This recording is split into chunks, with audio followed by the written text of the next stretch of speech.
All right, welcome everyone to the Christian history class. If this is your first time, hello. I hope everyone will feel free to ask some questions tonight. And if you enjoy tonight and want to rewatch it, then this will be posted on YouTube, hopefully by Friday evening. And you can actually find all the previous classes on YouTube already. They're already up there. But tonight we're going to be talking about the collapse of Rome while observing the central figure in the collapse of the Western Roman Empire, and that is St. Augustine. But before that, I have two quick things to cover.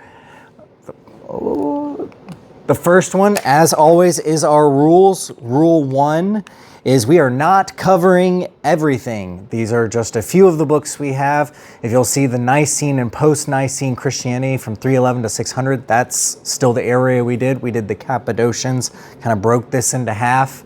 But that one volume would be worth 13 weeks of class and more probably, much less the two next to it. So we're not covering everything. That should be obvious from the get out.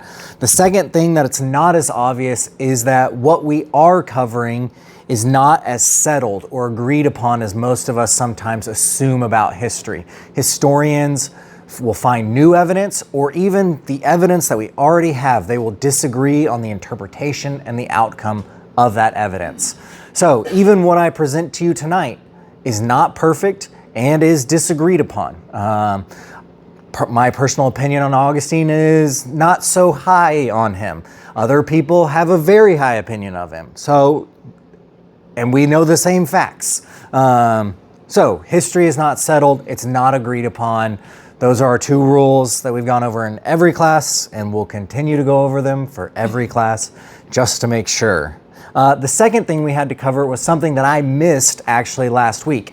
When we were talking about the Trinity and the difference between the Trinity and the non-Trinity, or what the Arians believe last week, which is a more hierarchical view, I gave a theological reason last week. You can go back and watch it so we don't get into the minutia too much. But there was a very practical reason for organizing the Trinity as a co-equal, consubstantial partnership between the Father, Son, and Holy Spirit.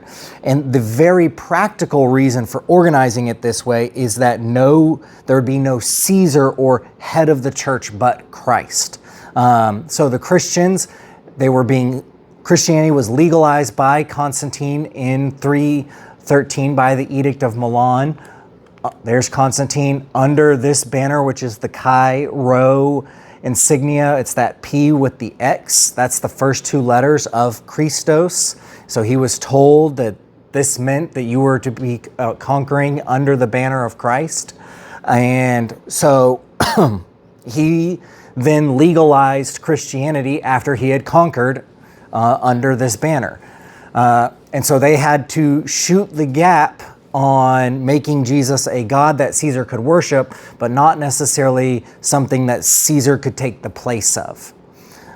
So if you're hearing one of the practical reasons that they didn't go with a more hierarchical Trinity was that they didn't want to set up a Caesar to be church, for state leaders more or less to become heads of the church.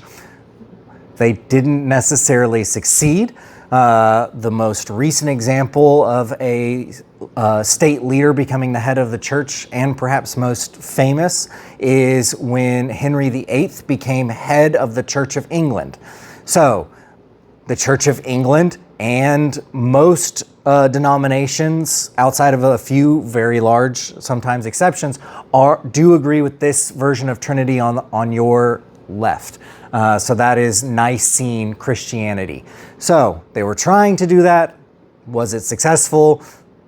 History tells us no. But that was one of their practical reasons for going for a co-equal, because if you go for the hierarchical, then it's very easy for a Caesar, a state leader, a head of church to put themselves either at least at the bottom rung right there, right beneath the Spirit, which puts them then above everyone else in the church.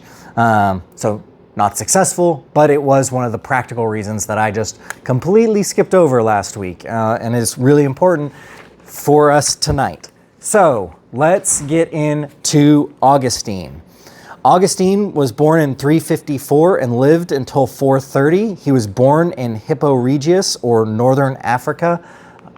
That is near Carthage right there, if you saw that map right there. We'll get to that map in a second. His mother was most likely a Berber or someone from that area. That means a non-white, so brown person of some form or fashion. They are not a monolith of people, but that likely means that St. Augustine, while pictured here, this is one of his most famous paintings, is very white. Probably not.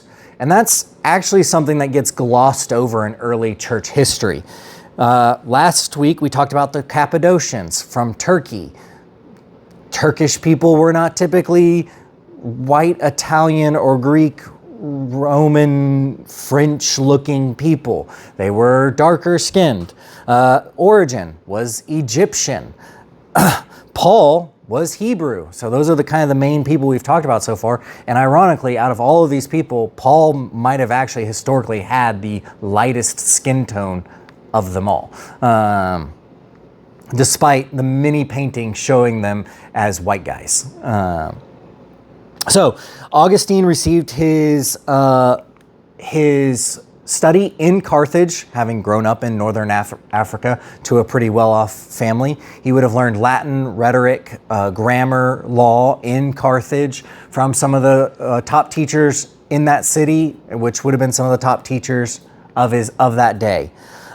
Despite his mother being a devout Christian, he did not follow in her steps, becoming Christian himself until much later. He started as what is called a Manichaean. Manichaeans are based on the teachings of a prophet named Mani. And his thing was that he combined a whole bunch of religions to claim to be the final prophet or the apex of all of these different religious groups. So some of his teachings combined Platonism, Christianity, Zoroastrianism, Buddhism, Marcionism, Hellenism, Rabbinic Judaism, Gnostic movements, ancient Greek religion, Babylonian, and other Mesopotamian religions and cults. Manichaeism reveres Mani as the final prophet after Zoroaster, the Buddha, and Jesus. So he didn't say those guys were wrong, but he supersedes them. So, for example, one of his key teachings out of the teachings of Zoroaster was that the battle of good versus evil, or order versus chaos, is an ongoing thing, and one day good will triumph over evil. That's the idea of Ahura Mazda, and the idea of good versus evil is unique in the ancient world to Zoroaster. It's not so unique today. Christians have in some ways incorporated that into their theology, mostly due to St. Augustine. Mani claimed to be the reincarnation of Buddha, Krishna, and a continuation of the cycle of samsara. So without going too deep into Buddhist and Hinduism, they are the turning of the great wheel, and you are reincarnated based on how you do in your previous life in terms of obeying your duty and things like that. And so he is the next incarnation of the Buddha or Krishna, both the chief kind of people of Buddhism and Hinduism.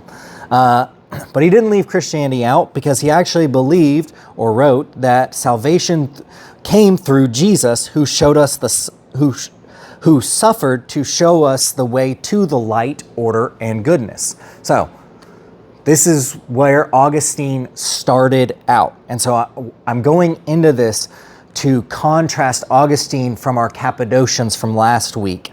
Augustine is not rising from the bed of caritas, which is charity or agape or love, like the Cappadocians did. They spent most of their time in the weeds of taking care of people. Augustine instead will get up from the bed of logic, rhetoric, grammar, and law. And when you get up from that bed, you can be argued into a lot of different things or argued out of things. So it's good and bad, but he's starting off in this more syncretistic place. And because of that, Augustine will set up a lot of things that are in somewhat of alignment with previous Christianity and also brand new all at the same time. So it's a lot of his work ends up being a fusion. But during Augustine's time as a Manichaean, we have our first major Roman event to occur during his lifetime, at least of the Western world. We have Emperor Theodosius. And he will be the last emperor of the entire Roman Empire, and he will issue the Edict of Thessalonica, which is to make Nicene Christianity the religion of the empire. So he will make it official. It's not just legal as Constantine made it, it is the official religion of the empire, which will replace Roman pantheonism. So if you think of Juno and Jupiter and Mars and Venus, those are all Roman gods that have Greek equivalents. And so they are replacing those with Christianity now. So he's going to do this for probably 3 reasons. There may be more. Remember, history is not settled. There are disagreements. The first one is he's a believer. So he was a Christian. He was baptized as a boy. He was a believer. The second one was to try and hold the Roman Empire together. So being the last Roman emperor, not so successful on that.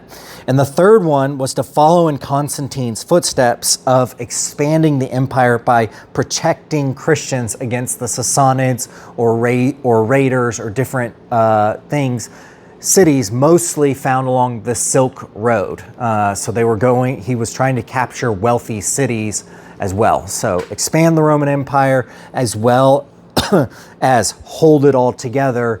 And he's also a believer. So he was a believer. So this is a picture of, on his death, how the Roman Empire will split. You'll have the purple, which is to your right, will become the Eastern Roman Empire. Its capital will be Constantinople. Constantinople will be the longest standing capital of any empire in basically history. So it will be officially it was the capital under Constantine. It will be officially the capital from 395 until it falls nearly 1,000 years later to Crusaders. The Roman half is what you see in red here, and it will center on Rome for the unfortunately, short time being. The Western Roman Empire will crumble. It does not have the resources, the manpower, the innovation to keep up with the Eastern Roman Empire. It doesn't have the wealth to do it. It's going to be consistently raided by mostly Germanic tribes, and that will push down. And we're going to talk about one of the tipping point ones here in a minute. So Augustine ends up converting in 386, and that story is actually recounted in his book called Confessions, or the Confessions of St. Augustine. And this book is going to change biographies and really Christianity in a radical way that I think not even he would have foreseen. For one, it's going to put the word auto in front of biography because he writes it himself. And it is truly a confessional. It's also one of the earliest texts besides St. Jerome's Vulgate, which is the Latin translation of the Bible, to actually be written in Latin. Augustine didn't know Greek that well. He knew it enough to kind of muddle along and read it, but definitely not write in it. And so Augustine is going to be one of the first more exclusive Latin writers in Christianity. Everyone else before him wrote in Koine Greek because that was the language of the New Testament. So Augustine's going to buck that trend. Now, in this story, he's going to recount his whole journey to becoming Christian. That includes having affairs. The Arab translation uses the words concubines because he actually has children with these women.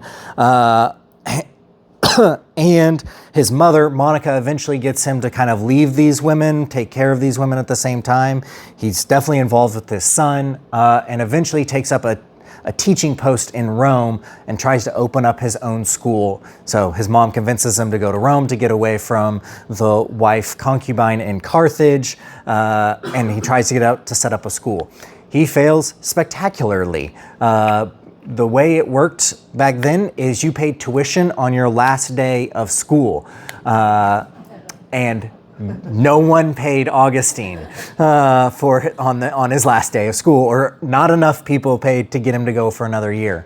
But his logic and his rhetoric and his writings were already well known, and he was known to be an up-and-coming kind of student. So the Bishop of Milan actually invited him, again with help from Mom, to come up and be a teacher in Milan, which was a pretty prestigious posting at the time. If you'll recall, the Edict of Milan, same city. So there's a pretty good, strong Christian base there. So Mom's sending him there, hoping that he'll get converted. He's going, well, at least I've got a really sweet job.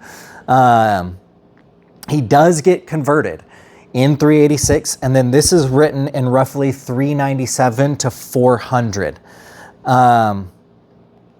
And in retrospect, it was probably written as a reason for why he was able to be ordained so fast. So here's one historian's take on it, on the Confessions, the whole book. And so instead of Christian struggles being external, they now turn to face the internal.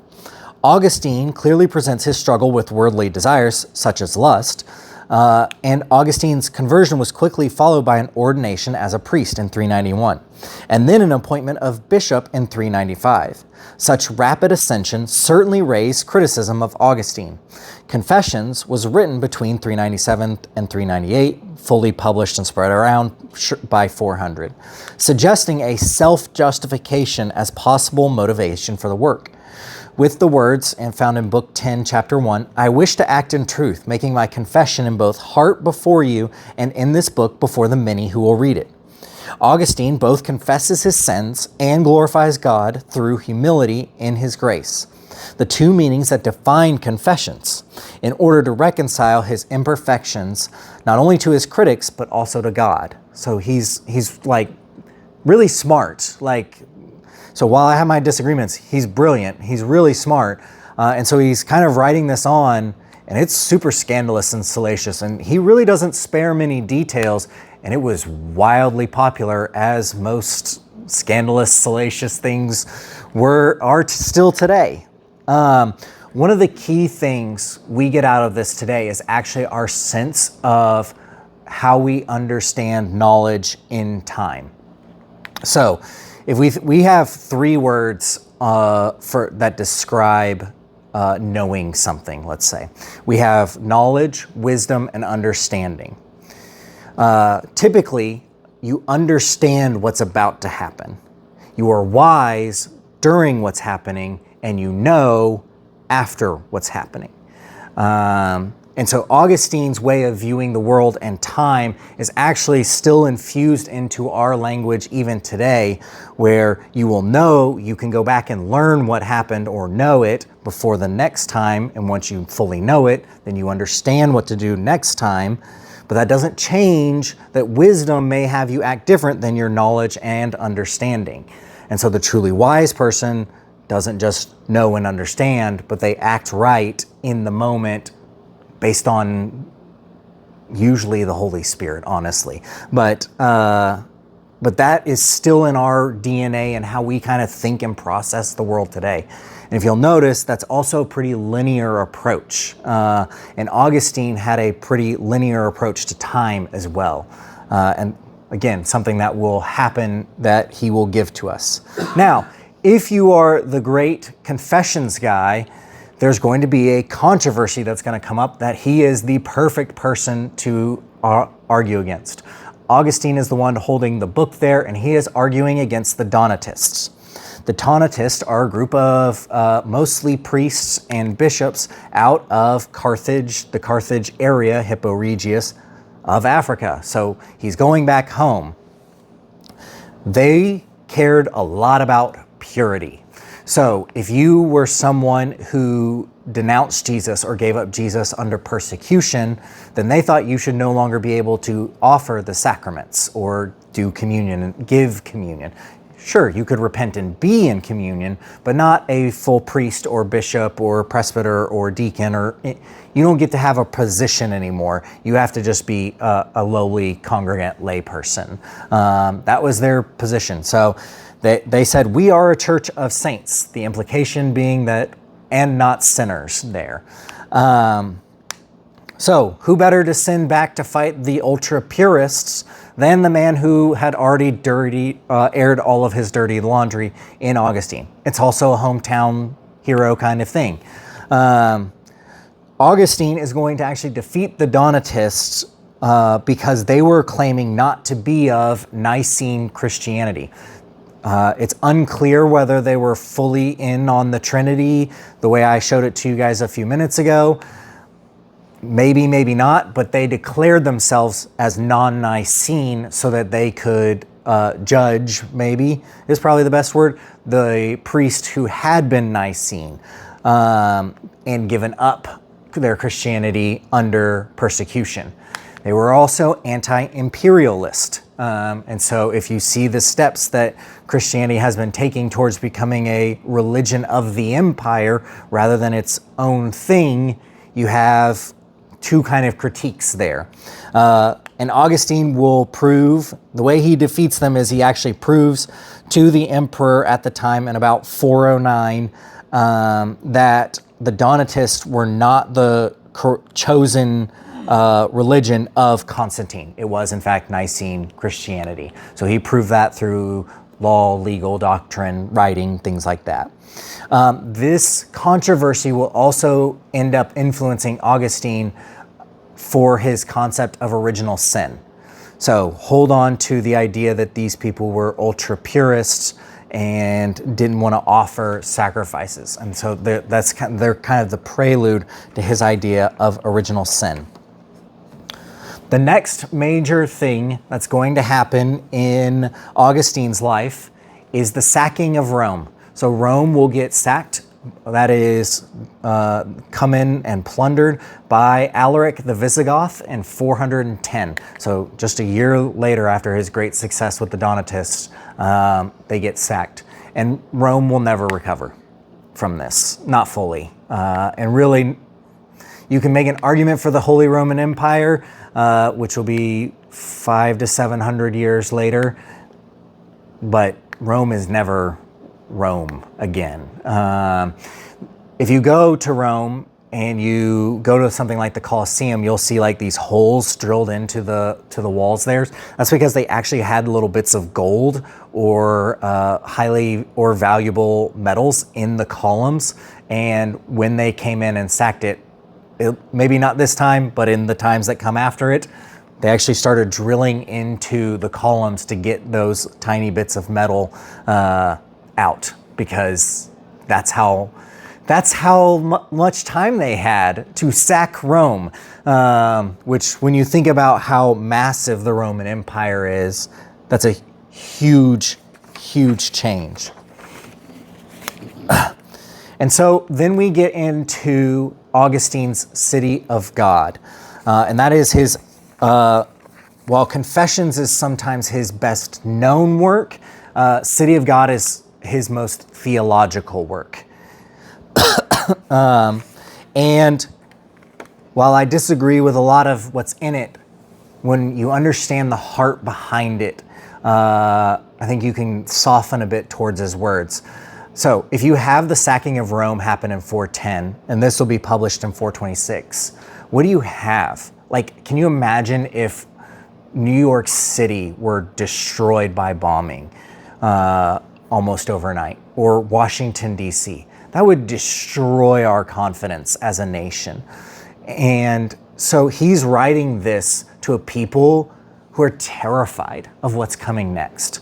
Not just congregants, so he's writing this to his own congregation, but bishops and priests and presbyters and deacons out there. The leadership out there is terrified of what comes next. And they're not sure whether they should just abandon Rome altogether and go to the Byzantine Empire, or if they should stay where they are and dig in. And so Augustine is writing this work to help people not lose faith. a little bit of not lose faith in Rome, but lose faith in God is the real thrust of it. He's a pastor who's trying to help people. Well, you can be the judge of whether he does a good job of that. So in books 1 through 10, he's going to critique pagan religion and pagan philosophy. So he's going to start all the way back at Plato and go all the way through Mani. So he's going to hit all the pagan religions along the way and tell us why they're wrong. It's fairly straightforward. It's not something that he's necessarily breaking new ground on. We have other Christian philosophers who do some of the same thing, but he does it in Latin. So not many, if any, had done it in Latin before Augustine. Books 11 through 22 will discuss the actual city of God. 11 through we'll actually discuss the city of God and its relationship to the earthly city. So what is this idea of earthly city versus the city of God? So what he's going to try and do is set up the Christian city of God as the natural successor to the Roman Empire. If you could sum it up in a sentence, which this is a long book, so take this with a grain of salt. But he's going to argue that that Rome needed to fall so that the kingdom or city of God could replace it. So that's the kind of wide-arcing thesis of what he's doing. And that's why he starts all the way back with Platonism, is he's going to say, see, you had the Greeks, and then you had Rome, and then you had Constantine, and then you had the Roman Republic, and then you had the Roman Empire. And now that the Roman Empire is fallen, it's time for the city of God to take its place. So he's going to do a whole bunch of Bible topics as he goes through this. He's going to pull really heavy from Genesis, but here is the goal. It is to create a Christian empire. This is the Eastern Roman Empire under Justinian the Great in 555 AD. Now, you can see the Eastern Empire actually holds a good portion of what was the Western Roman Empire at this point, because Rome was just sitting there to be taken, more or less. So you can see how far they had it, how weak the Roman Empire, the Western Roman Empire was. Now, why don't they go further? There's no resources. There's no resources to really get in Spain.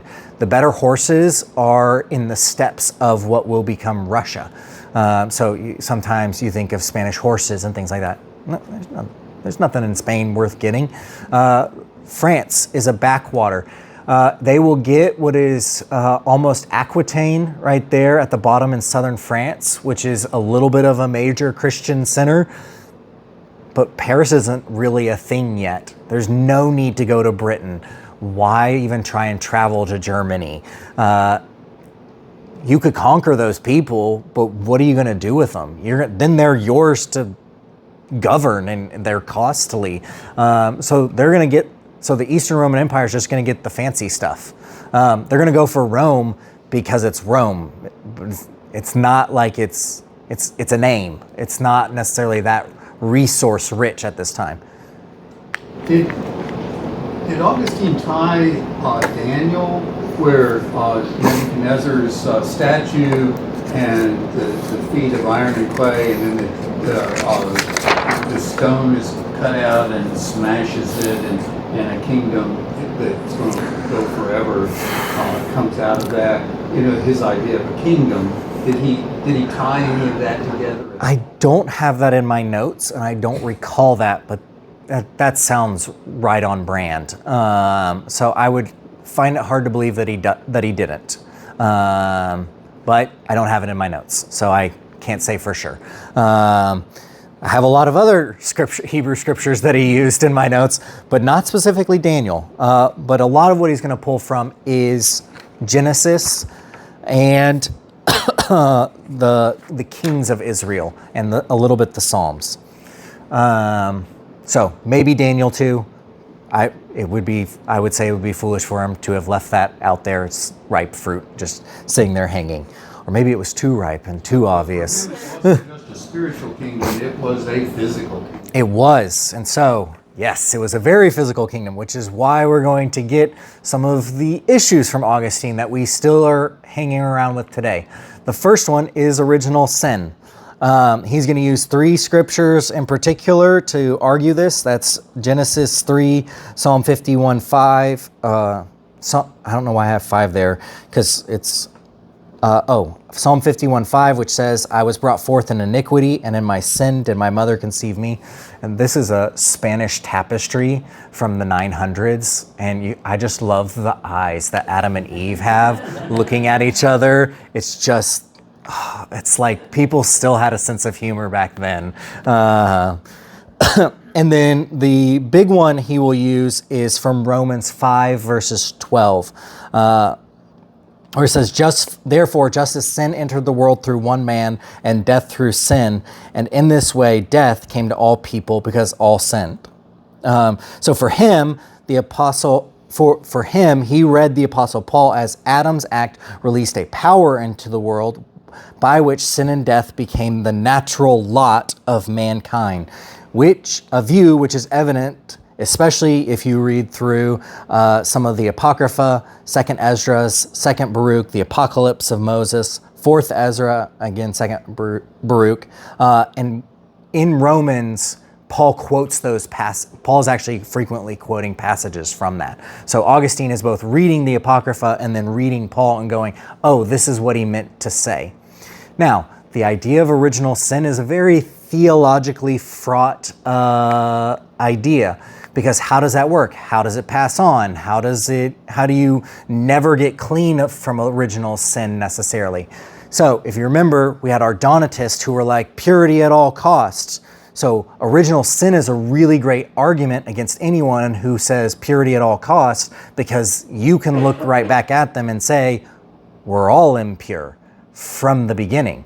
For Augustine, because Jesus was born of a virgin, he's going to say that sin will be passed in the semen of men. He gets like that specific. And he gets weird about sex, which we're going to talk about in just a second. In the city of God, which shouldn't surprise us considering that he struggled with lust his whole life, 2 concubines, never married, had children, was always kind of in and out of that phase. In fact, here is a fun calendar of when you could have sex according to St. Augustine. This wasn't fully developed until the Middle Ages, but some of the fun ones down there say, is it Saturday? Is it Friday? Is it Wednesday? Is it Sunday?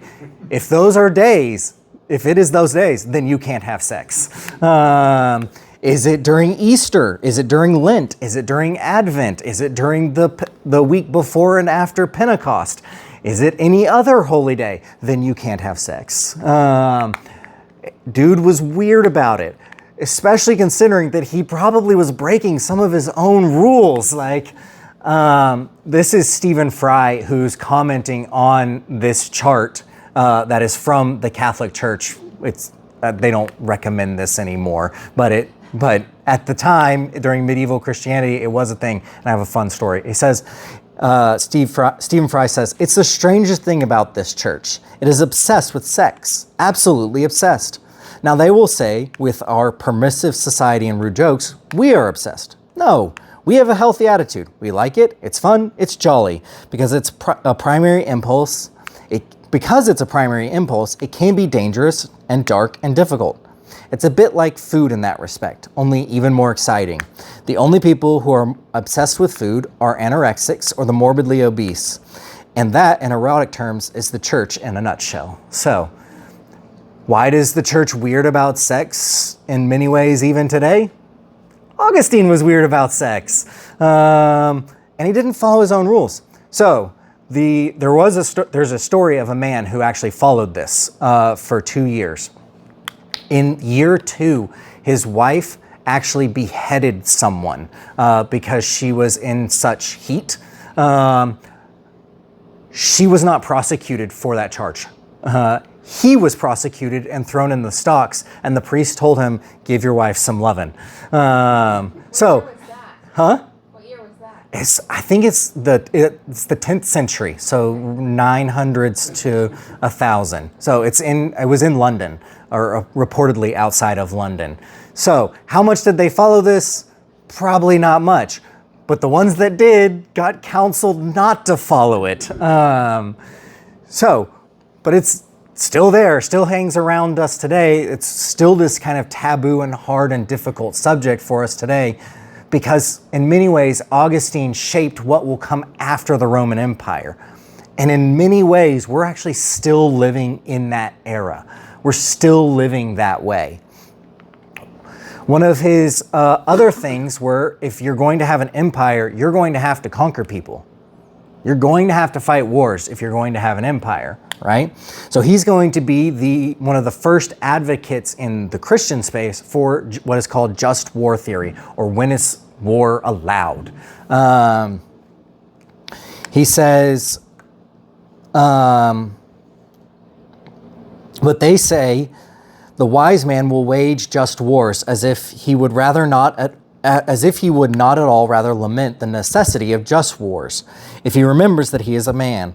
For if they were not just, he would not wage them, and would therefore be delivered from all wars. So the logic is really internally convoluted there. He's basically like, men don't go to war if they're not just. And you'd be hard pressed to find a single war in all of history that fits that criteria. Are there times where we need to protect or something like that? Augustine is obviously advocating for that. But he goes the step further to say empires should expand and we should go on the offense. When he defeats the Donatists, he will convince the Caesar, or the emperor at the time, to either kill them or they can convert. That's where Augustine will stand. So he's not going to be the free will advocates that the Cappadocians were last week. He's going to say, this is an empire. Convert or die. And in many ways, we're going to see that play out over and over again throughout Christian history. The Crusades, the Inquisition, the 30 Years' War, World War I, World War II. These are all just wars in the eyes. Augustine is cited for them. Now, do I think that he knew what he was writing when he was writing it? Maybe, maybe not. The charitable person would say, I don't think that he realized that the Nazis would be a thing and they would be citing Augustine to exterminate Jews who wouldn't convert to Christianity. I don't think you had that foresight. I do also think that he somewhat knew what he was writing to, where he was saying we need to expand, we need to kill to convert, because he actually writes about the Donatists in a letter and says we should probably stop killing them so much.